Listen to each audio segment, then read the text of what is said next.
New York Giants fans, we have gotten to that point of the season, right?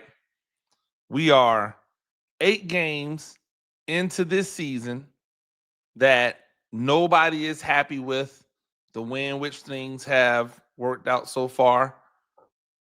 So now it becomes the blame game. And I've seen this go on in this landscape for a very long time. And I usually try to speak on the positivity. I give blame or credence where I believe it goes, but man, it just seems like people are going too far. I heard someone say that when the team is losing, the writers get bored. I don't believe that's true, and I'll explain more because I think there's merit to the comment. I just don't think that they have it all right. I'm Coach Gene Clemons, and I've got a giant issue.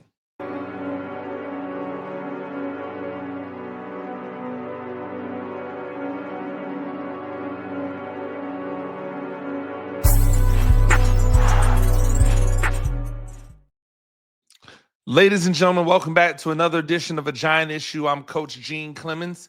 New York Giants on that side. That's where you get all of your New York Giants news and information from. Make sure you go there and check it all out. I just want to say that when it comes to the game day pre and post, I don't think anyone does it better than we do it over at the New York Giants on that side. We've got features for you. We've got write-ups. We've got opinions. Everything that you can want before the game. We're keeping you up to date inside the game. And then after the game, it's boom, boom, boom, boom, boom, boom, boom. We're hitting you with nothing but content, things that you might want to know, either to put a wrap on that game, to dig further into what happened in that game, or sometimes to just understand that the game ain't what you thought it was, right?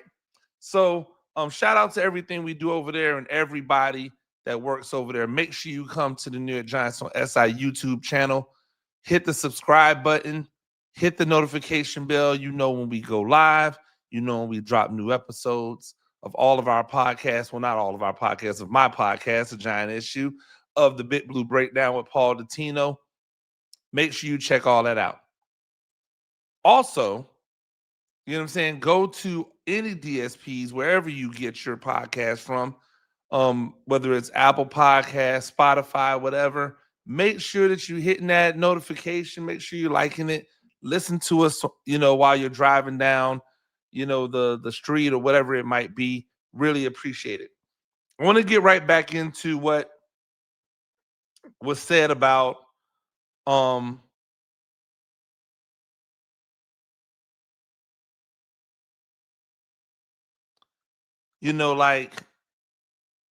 like asking him about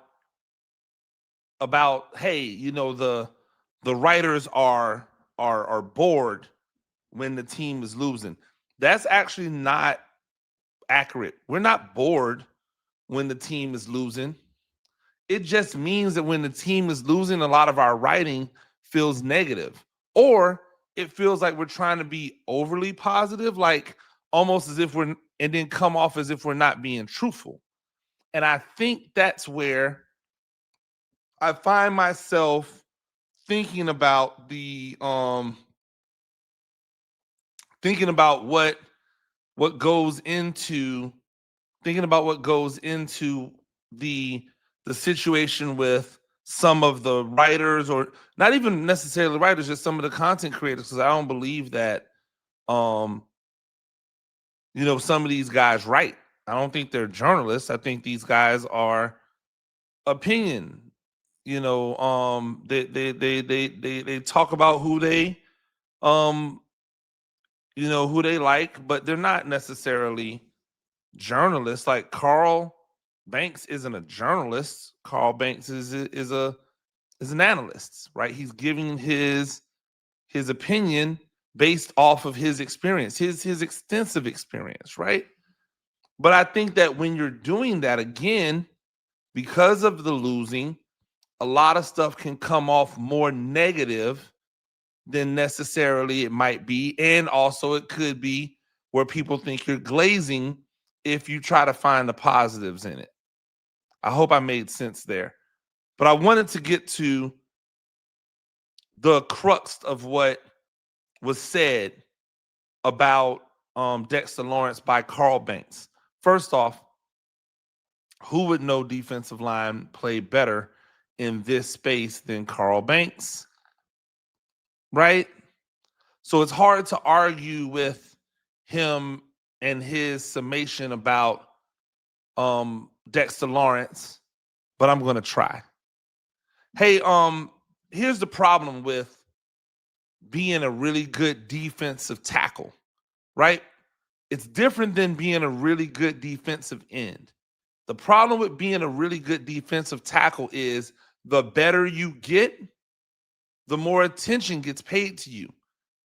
And so then if you don't have the numbers that made you a really good defensive tackle in everybody's eyes, they just think that you're coasting or that you're not as good. They don't understand the impact that you've had all around you.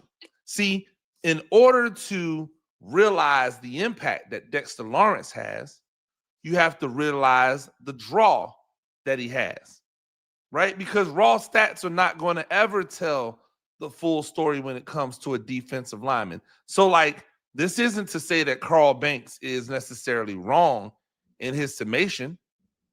I just think it's incomplete. I just think it's incomplete because anybody can look, and I'm not saying Carl Banks is just looking at stats. I know he's looking at the film. But anybody can just look at these stats and go, well, he's only got 20 tackles this season. He's only got a half a sack, 1 interception. Oh, he's having a bad season. Correct? We're 8 games through the year. If he were to just double those numbers, right? 8 games through the year. So let's say he doubles them, add a couple to it.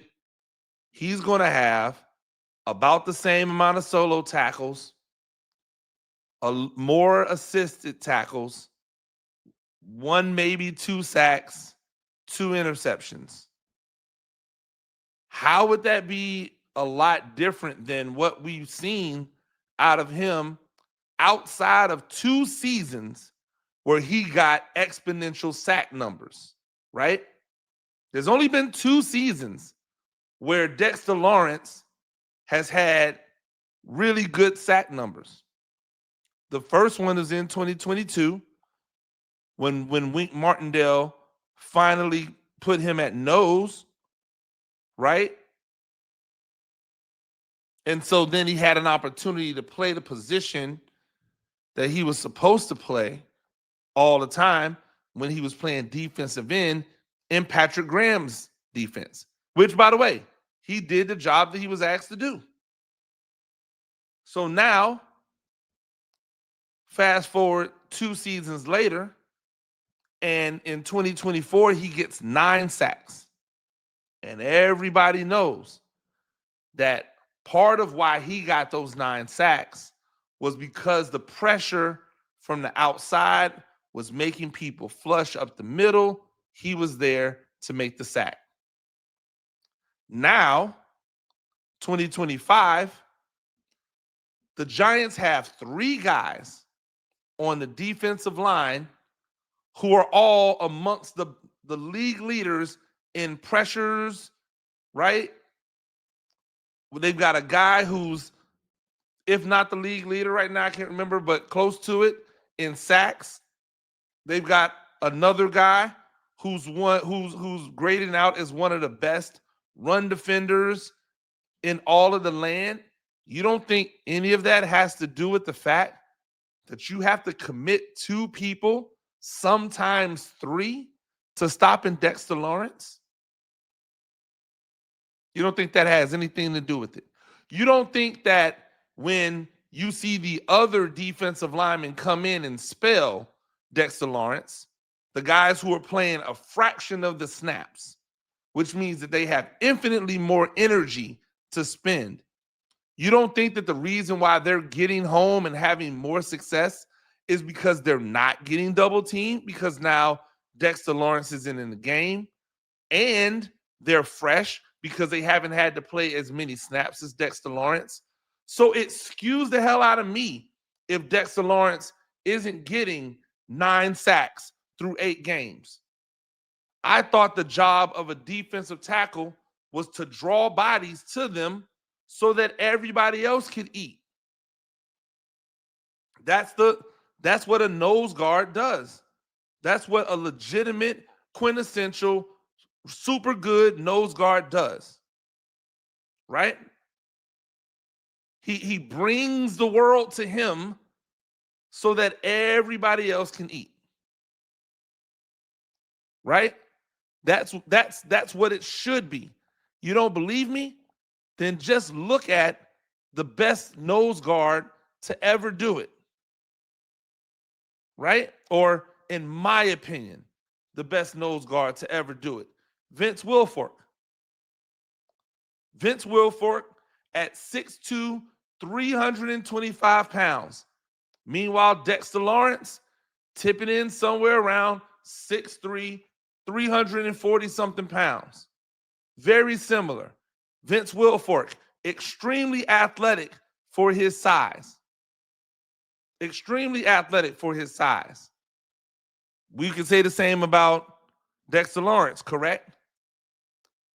The difference is Vince Wilfork never, and I mean never, got sacks like that. His best season in 13 years of football as a sack man was 3.5 sacks. 3.5 sacks.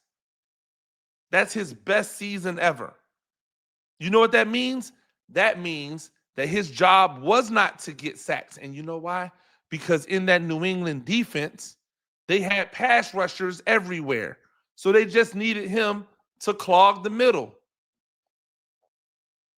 Oh, before we go any further, what about his tackle numbers?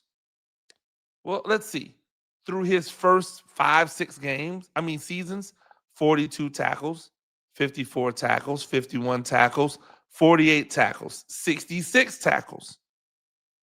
Right? 43 tackles. That's through his first 6 seasons in the league. That's what he did in his first 6 seasons in the league. What's Dexter Lawrence doing in those same amount of times, right? In those same amount of times, his first 6, we won't even start with this season, right? 38, 53, 54, 68, 53, 44. That was the year he played 12. He played 12 games. And through 8 games this year, he has 20, which is right on pace for him to be somewhere around what he's been doing ever since, or since his rookie season. With his first year at nose tackle, 2022, he had 68 tackles. Then 2023, 53 tackles. In this new defense, that's not Wink Martindale's defense. It's not predicated on bringing pressure from everywhere, and we don't know what's going to happen. He had 44 tackles. He's got 20 this year. What are we talking about? Hey, yo, I get it, Carl Banks. If Dexter Lawrence is no longer feared by people, cool. It's hard to have to fear somebody while you're double teaming him. It's hard to have fear for someone while you've got multiple people jumping him. But if nobody fears him, right? If nobody fears Dexter Lawrence anymore, then why? Why is he getting double teamed? Right? That's something I would love to hear. But, I retweet something because in Carl Banks, because I don't really like to go at people who I respect their acumen. I like to reach out to them behind closed doors, but I tried that. But Carl Banks doesn't have an open, DM, so I can't slide in his DMs and say, "Hey, Carl, I wonder, what you think about this." Like, I just have to go, all right, well, I guess he feels the way he feels.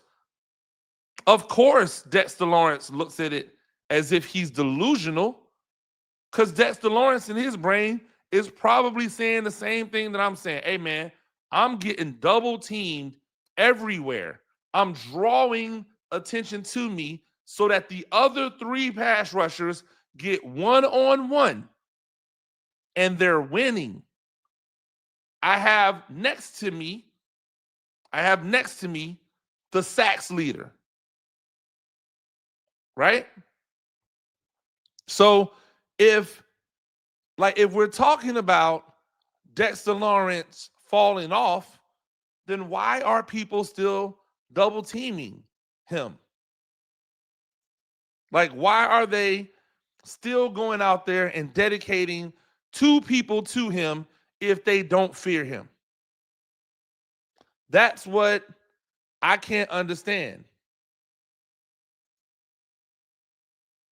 That's what I don't get. If he's not that good, because some people have said he's fallen off, if he is dogging it, if he's not giving maximum effort, then why are teams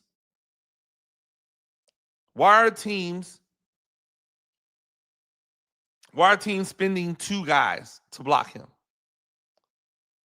Right? That's what I would really love to understand.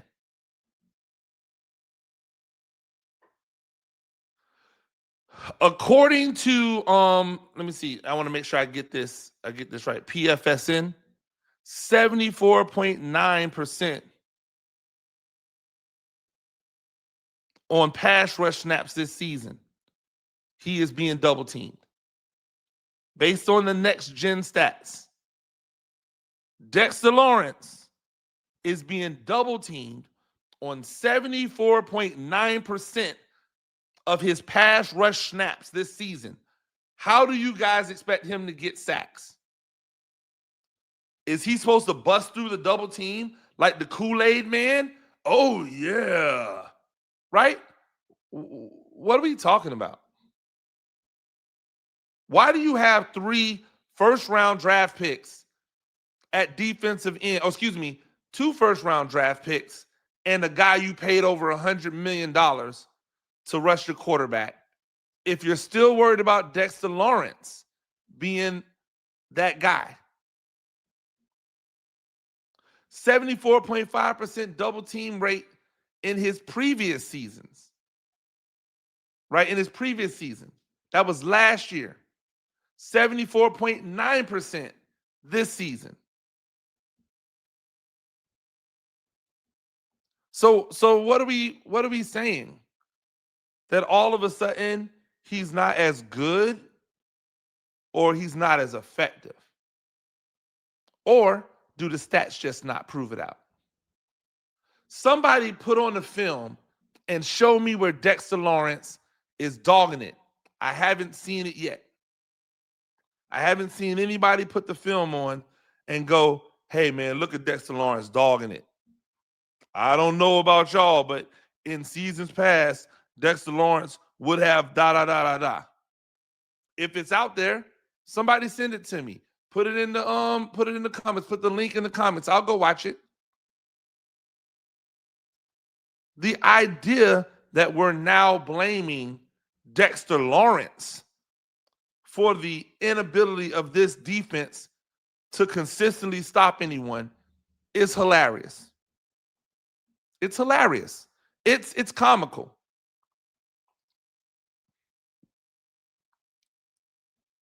If nothing else,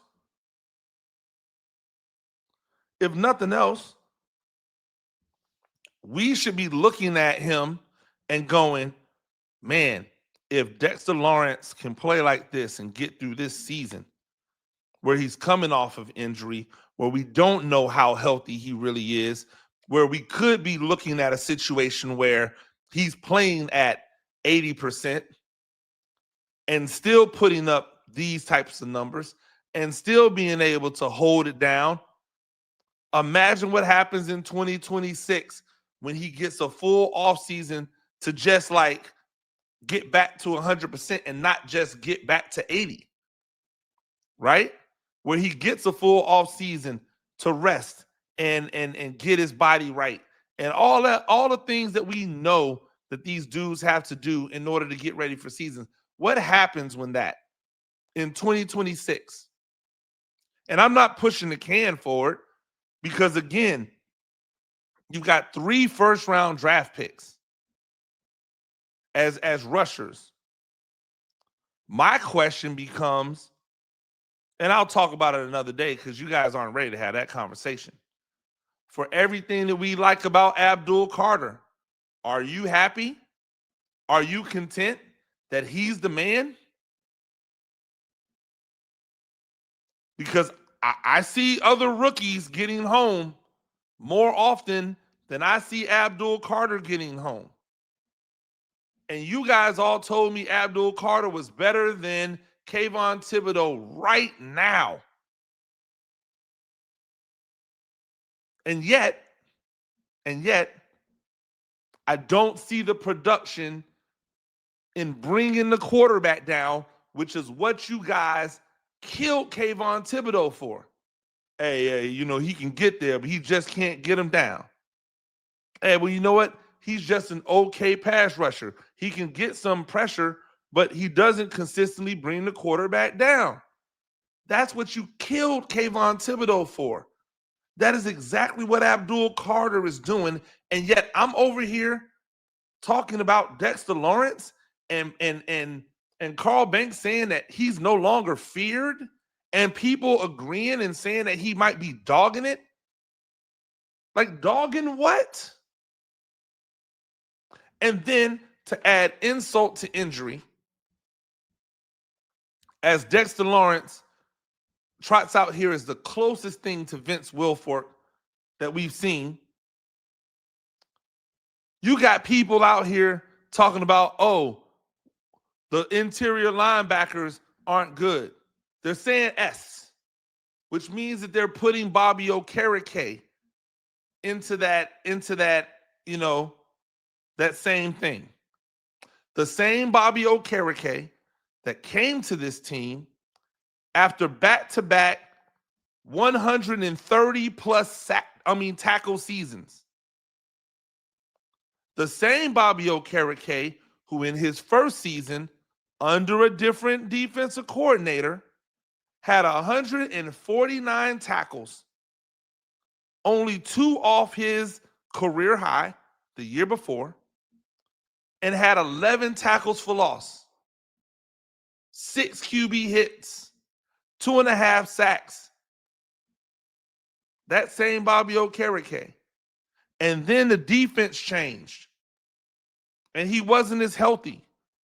And in 12 games, he put up 93 tackles. 12 games, he put up 93 tackles. Y'all know what I'm about to do, because a lot of y'all have been putting smut on Bobby Okereke's name, and I just don't appreciate it. Between me having to look at posts about people saying that it's Dexter Lawrence's fault and people then trying to blame Bobby Okereke and giving props or kudos to Shane Bowen, y'all got to be kidding me. 93 tackles divided by 12, it's 7.75. We're going to multiply that by 5 games. It's another 38 tackles, which means, ladies and gentlemen, he was on pace for another over 130 tackle season. That would have been his 4th in a row. Guess what he's on pace for right now? You got it. Dun, dun, dun, dun. Over 130 tackles. So please tell me how it is Bobby Okereke is the problem. Please tell me why it was that the Giants could have Bobby Okereke and just another dude that was okay at linebacker, but they had safeties who understood how to tackle, who could play at the third level and the second level. And somehow, when those safeties are gone, dun, dun, dun, dun, we've got issues where these dudes don't know how to tackle.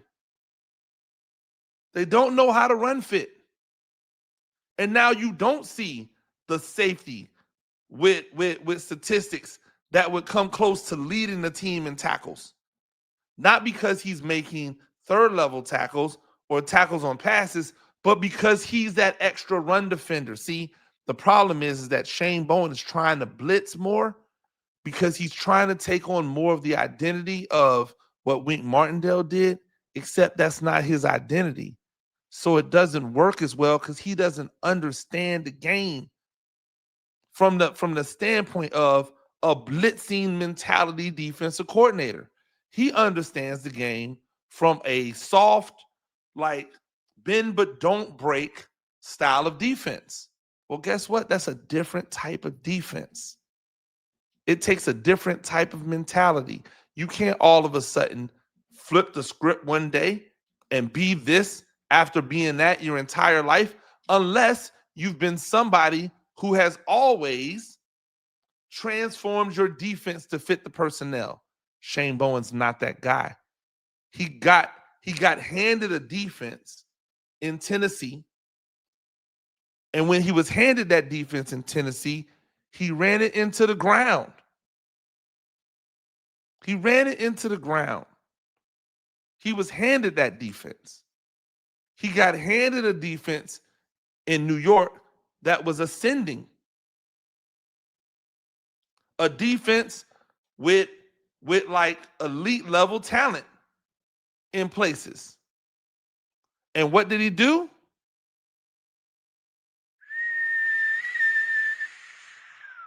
Do they have highs? Yeah, they have highs. Cuz it's like when I have an identity crisis, some days I'm going to feel better about who I am than others. But consistently across the board, it's going to be a problem. And yet we're out here blaming Dexter Lawrence. And we're out here saying it's Bobby Okereke's fault. You know how many times a day I look and see on X somebody make a trade proposal that includes Bobby Okereke or includes Kayvon Thibodeau, and I just sit back and go, do these people like know football? Do they understand football? There are people that are already right now 8 games with 9 games remaining. With 9 games remaining in an NFC East where Washington is floundering, where the Cowboys are floundering, they're already ready to wave the white towel and have this team tank to get a number 1 overall pick. To do what with? That's my question. To do what with? To waste like you've wasted Evan Neal? I know a lot of you guys want to say Evan Neal's a bust, but wait. Just wait. Evan Neal, as a rookie, played decently. Not great, played decently. Got injured. Came back as a second-year guy. Played decently. Not great, but decent. Got injured. Then he lost his job without even getting a chance to compete for it to a guy that they brought in to play guard. Then, when that guy was injured, when the end was injured, and they did all the stupid stuff except for put him at left tackle, they took the right tackle, put him at left tackle, then put Neal at right tackle, and he did pretty well for the rest of the season. Then they moved him to guard, in year 4 after not picking up his option, told him he would have a chance to compete for the starting guard position, only to then just run it back with the same 2 guards that they've had who are not playing the greatest. And he hasn't even been eligible. He's not even been suited up for the game. So when these guys are getting hurt or banged up, or they need a 6 lineman to run for like a jumbo package, you don't even have this 6'9", 6'8", hella athletic, now healthy offensive lineman. They have completely and totally wasted this man's first 4 years of his career. And all people will tell you is, oh, he's a bust. And then when I say, hey, they're playing him wrong, people go, oh, you know more than the coaches. Well, why is it that we only get to say we know more than the coaches, or we don't know more than the coaches, when it's somebody else that has an idea about someone's talent, right? Because I guarantee you, if the Giants didn't take Evan Neal, somebody else was going to. And this is coming from a guy who wasn't even on the Evan Neal train. I wanted Cross because Cross was the better pass protector. And you said you wanted a pass protector. So I wanted Cross. But you took Evan Neal. And from the beginning, I'm the one that said Evan Neal is probably a better guard. He should be a left guard. And at every turn, they did everything differently. And so now we're trying to blame the people who have been productive for this team. We're talking about tanking and going to get the #1 overall pick to do what? It ain't to get a quarterback. And it's going to be the worst year to have the #1 pick because there's no quarterback in this draft that's good. Not one. That Fernandez dude, or whatever his name is at Indiana, is cheeks. I know his stats look good, but y'all can't just arbitrarily decide when you want to include stats and when you don't. There is not a guy in this draft that's better than Jackson Dart. There's not a guy in this draft that was better than Shadur Sanders or Cam Ward. So if you thought last year's draft for quarterbacks was spotty, guess what, fellas? It's awful this year. So who's trading their life away for the #1 overall pick so that the Giants can get back a king's ransom for it? Nobody. That's who. And who's to say that even if you were able to pick at #1 or to trade it away and get multiple picks, who's to say that the front office would pick the right guys? We sit here and applaud the dudes that they take in the middle of the draft. And we talk about all of the misses in the top of the draft. Hello? If we're going to start blaming people, let's keep the blame where the blame needs to be at. Who's running this defense? Who hired the person to run this defense? You got to say that the offense looks better. So for everything that we're talking about, can we really blame the offensive coordinator? Can we really blame the head coach for the offense? No. But we can blame the head coach for firing the defensive coordinator that he fired or parted ways with, because they had a difference of opinion. We can blame him for the guy he hired because they waited so long that all the talent was gone, and there's no guarantee that you were going to get the talent anyway, because they were like, well, do I really want to go there? How long is he going to be in the seat? So now we're left with this. Is it time to fire the head coach? Is it time to fire the GM? I don't know, man. I don't know. I said it was time to fire him last year. But now I'm looking at it and going, listen, they got something working. on this offensive side. Is it perfect? No. Are they doing all the right things? No. Is it a point in the right direction? Yes. Will somebody else be able to come in and take this to the next level? I don't know. Because I don't know if somebody else comes in and looks at this roster and likes it as much as this regime likes it. Does Jackson Dart get treated like RG3? We don't know.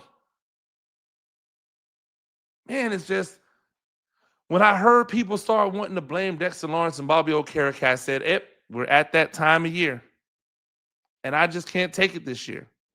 So every time I see somebody say something goofy, with all due respect to Carl Banks, I got to just say, nah, we're not going to do that.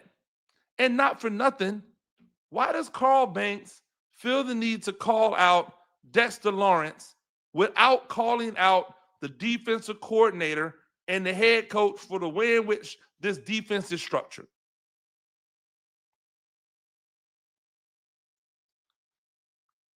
I'll leave it there. Ladies and gentlemen, that's all the time that we have today. New York Giants on that side. That's where you get all of your New York Giants news and information. Make sure you go check it out. Make sure you come over here, leave a comment, jump in the conversation. Do you agree with me about Dexter Lawrence? Do you agree with me about Bobby Okereke? I know you don't agree with me about Evan Neal, so I'm not even gonna. That's just whatever.